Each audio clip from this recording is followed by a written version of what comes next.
Hi friends, welcome to Shri Kannada cooking channel. ಇವತ್ತು ಮೊಟ್ಟೆ ಹಾಗೆ ತರಕಾರಿಗಳನ್ನು ಯೂಸ್ ಮಾಡಿಕೊಂಡು ಒಂದು ಸೂಪರ್ ಆದಂಥ ಟೇಸ್ಟಿಯಾದಂಥ ಆರೋಗ್ಯಕರವಾದಂಥ ಎಗ್ ರೆಸಿಪಿನ ಹೇಳ್ಕೊಡ್ತಾ ಇದ್ದೀನಿ. ಇದು ತುಂಬಾ ರುಚಿಯಾಗಿರುತ್ತೆ, ಎನರ್ಜಿನೂ ಹೌದು. ಇದನ್ನು ಹೇಗೆ ಮಾಡೋದು ಅಂತ ನೋಡೋಣ ಬನ್ನಿ. ಮೊದಲಿಗೆ ನಮ್ಮ ಶ್ರೀ ಕನ್ನಡ ಕುಕಿಂಗ್ ಚಾನಲ್ಗೆ ಯಾರೆಲ್ಲ ಸಬ್ಸ್ಕ್ರೈಬ್ ಮಾಡ್ಕೊಂಡಿಲ್ವೋ ಪ್ಲೀಸ್ ಸಬ್ಸ್ಕ್ರೈಬ್ ಮಾಡ್ಕೊಳ್ಳಿ ನಮ್ಮ ಚಾನಲ್ನ ಅಂತ ಕೇಳ್ಕೊತಾ ಇದನ್ನು ಮಾಡೋದು ಹೇಗೆ ನೋಡೋಣ ಬನ್ನಿ.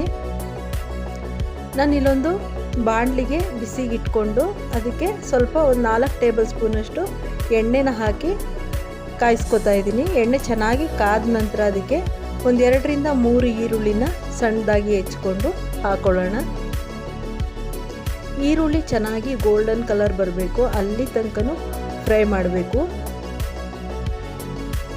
ಮೊಟ್ಟೆ ರೆಸಿಪಿಗಳು ತುಂಬ ಜನ ಲೈಕ್ ಮಾಡ್ತಾರೆ. ಈ ಥರ ಮಾಡಿಕೊಂಡ್ರೆ ತುಂಬ ಚೆನ್ನಾಗಿರುತ್ತೆ.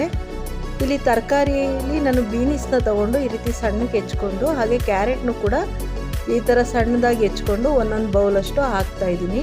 ನೀವು ಬೇರೆ ತರಕಾರಿಗಳನ್ನು ಕೂಡ ಸೇರಿಸ್ಕೋಬೋದು. ನವಿಲುಕೋಸು, ಗೆಡ್ಡೆಕೋಸು, ಹಾಗೆ ಬೇರೆ ಬೇರೆ ತರಕಾರಿಗಳನ್ನು ಕೂಡ ಈ ಥರ ಸೇರಿಸ್ಕೊಂಡು ಮಾಡ್ಬೋದು. ಕೆಲವು ಮಕ್ಕಳುಗಳೆಲ್ಲ ಈ ತರಕಾರಿಗಳನ್ನು ತಿನ್ನೋಲ್ಲ. ಸೊ ಈ ಥರ ಮಾಡಿಕೊಟ್ರೆ ತುಂಬ ಚೆನ್ನಾಗಿ ತಿಂತಾರೆ. ಇದಕ್ಕೆ ಲಿಡ್ನ ಕ್ಲೋಸ್ ಮಾಡಿ ಸ್ವಲ್ಪ ಚೆನ್ನಾಗಿ ಫ್ರೈ ಆಗಬೇಕು. ನಂತರ ನೋಡ್ತಾ ಇರ್ಬೋದು ನೀವು, ಇಲ್ಲಿ ತುಂಬ ಸಾಫ್ಟಾಗಿ ತರಕಾರಿಗಳೆಲ್ಲ ಬೇಯಬೇಕು. ಇದಕ್ಕೆ 1 ಟೇಬಲ್ ಸ್ಪೂನಷ್ಟು ಮೆಣಸನ್ನು ನಾನು ಹಾಕ್ತಾಯಿದ್ದೀನಿ, ಮೆಣಸು ಪುಡಿ. 1 ಟೇಬಲ್ ಸ್ಪೂನಷ್ಟು ಅಚ್ಚ ಖಾರದ ಪುಡಿ, ಹಾಗೆ ಒಂದು ಅರ್ಧ ಟೇಬಲ್ ಸ್ಪೂನಷ್ಟು ಜೀರಿಗೆ ಪುಡಿ, ಹಾಗೆ ಒಂದು ಅರ್ಧ ಟೇಬಲ್ ಸ್ಪೂನಷ್ಟು ಗರಂ ಮಸಾಲ, ರುಚಿಗೆ ತಕ್ಕಷ್ಟು ಉಪ್ಪನ್ನು ಕೂಡ ಸೇರಿಸ್ಕೊಳ್ಳೋಣ. ಸೇರಿಸಿ ಎಲ್ಲ ತರಕಾರಿಗಳು ಉಪ್ಪು ಖಾರ ಎಲ್ಲ ಚೆನ್ನಾಗಿದ್ದು ಚೆನ್ನಾಗಿ ಫ್ರೈ ಆಗಬೇಕು. ನೋಡ್ತಾ ಇರ್ಬೋದು, ಈ ಥರ ಮಿಕ್ಸ್ ಮಾಡಿಕೊಂಡು ಚೆನ್ನಾಗಿ ಫ್ರೈ ಮಾಡ್ಕೊಳ್ಳೋಣ. ಈಗ ನಾವು ಇದಕ್ಕೆ ನಾನು ಇಲ್ಲೊಂದು 6 ಮೊಟ್ಟೆನ ಇಲ್ಲಿ ಒಡೆದು ಈ ಥರ ಹಾಕೋತಾ ಇದ್ದೀನಿ.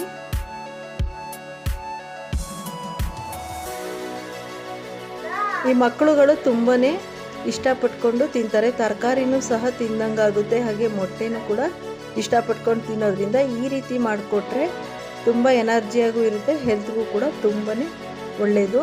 ಇದು ಬೇಗನೂ ಆಗುತ್ತೆ, ತಿಳಿ ಸಾಂಬಾರಿಗೆ ಎಲ್ಲ ನೆಂಚ್ಕೊಳ್ಳೋಕ್ಕೂ ತುಂಬ ಚೆನ್ನಾಗಿರುತ್ತೆ ಈ ಥರ ಮಾಡಿಕೊಂಡ್ರೆ. ಈಗ ನೋಡ್ತಾ ಇರ್ಬೋದು, ಎಲ್ಲ ಚೆನ್ನಾಗಿ ಈ ಥರ ಮಿಕ್ಸ್ ಮಾಡ್ಕೊಳ್ಳೋಣ. ತುಂಬ ಜಾಸ್ತಿ ಮಿಕ್ಸ್ ಮಾಡಿಬಿಟ್ರೆ ಈ ಮೊಟ್ಟೆ ಸ್ವಲ್ಪ ತುಂಬ ಚೂರಾಗಿಬಿಡುತ್ತೆ. ಆ ಥರ ಮಾಡ್ಕೋಬೇಡಿ. ಸ್ವಲ್ಪನೇ ಈ ಥರ ಸ್ವಲ್ಪ ಈ ಥರ ಕೆದಕ್ತಾ ಇದ್ದರೆ ಈ ರೀತಿ ಜಾಸ್ತಿ ದಪ್ಪದಾಗಿ ಬರುತ್ತೆ ಮೊಟ್ಟೆದು ಒಂದು ಇದು. ಸೊ ಇದು ರೆಡಿ ಆಗಿದೆ. ಈಗ ನೋಡ್ತಾ ಇರ್ಬೋದು ಎಷ್ಟು ಚೆನ್ನಾಗಿ ಈ ಎಗ್ ವೆಜಿಟೇಬಲ್ ಉರ್ಜಿ ತುಂಬ ಬೇಗ ರೆಡಿ ಆಗೋಯ್ತು.